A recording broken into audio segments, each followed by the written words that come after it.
Hola a todos. Pensemos en esto por un segundo. Vemos estas implementaciones tecnológicas, estas automatizaciones que en el papel se ven absolutamente perfectas y de repente, ¡pum!, fracasan estrepitosamente. ¿Por qué? Bueno, la verdad es que el problema casi nunca es la tecnología. El verdadero problema es ese inmenso iceberg de riesgos humanos que está escondido justo bajo la superficie. O sea, estamos hablando de esos factores totalmente invisibles que literal pueden hundir por completo un proyecto de transformación digital si los dejamos sueltos.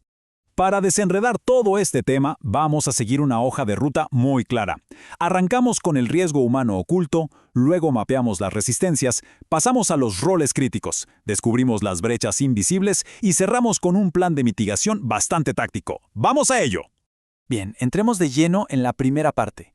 El riesgo oculto más allá del rediseño técnico. Básicamente, ¿por qué tenemos que dejar de mirar solo las pantallas y el código? Y para que nos hagamos una idea del impacto real, fíjense en este dato. La identificación de estos riesgos humanos representa nada más y nada menos que el 15% de todo el proceso de evaluación. ¡Un 15%! Y tiene todo el sentido, porque si ignoramos esta base, ese 85% restante de esfuerzo puramente técnico simplemente se nos va a venir abajo por la falta de adopción a largo plazo. Es la base de todo el rompecabezas. Pasamos a la sección 2. Mapear las resistencias. Racionales, emocionales y políticas. ¿Por qué spoiler? No todas las resistencias son iguales, y tratarlas como si lo fueran es el peor error que podemos cometer. A ver, todo arranca con la resistencia más superficial de todas, la racional.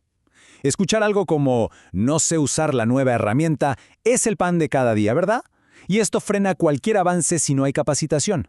Pero bueno, la buena noticia es que, al ser un simple malentendido o falta de entrenamiento, es por mucho la barrera más fácil de saltar.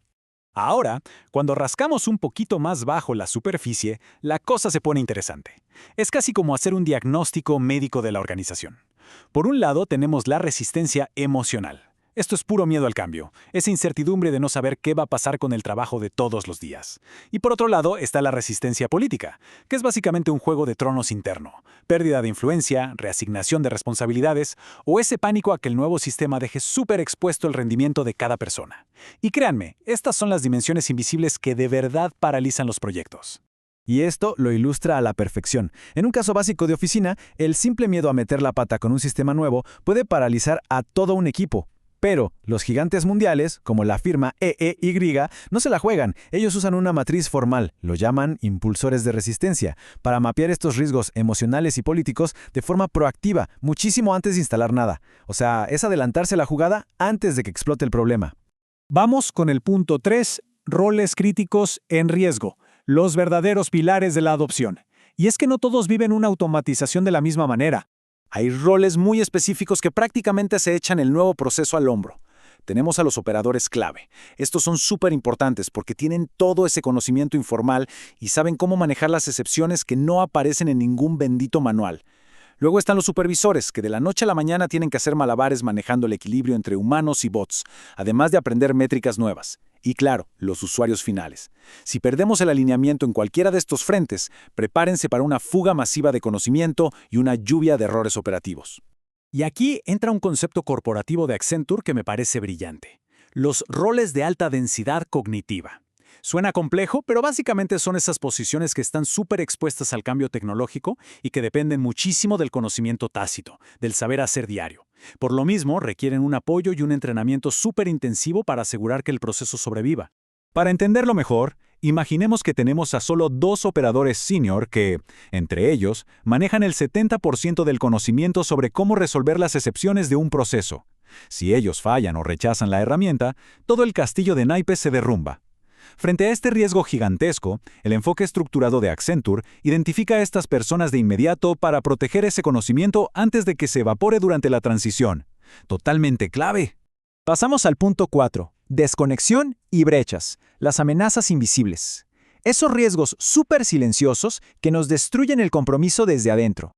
Ahora, lo que resulta fascinante aquí es cómo Google maneja esto. Cuando hay riesgo de que un operador se sienta irrelevante o sienta que pierde su identidad al entregar el control manual de una tarea, Google no se queda de brazos cruzados.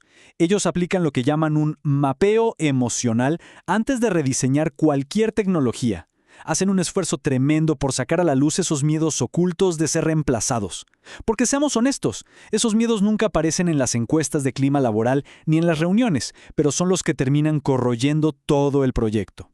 Y muy de la mano con eso, tenemos la famosa brecha de capacidades, o el skill gap. Y ojo, que no es solo enseñarles dónde hacer clic, es evitar que el equipo sienta que los pusieron a pilotar un avión comercial sin manual de instrucciones.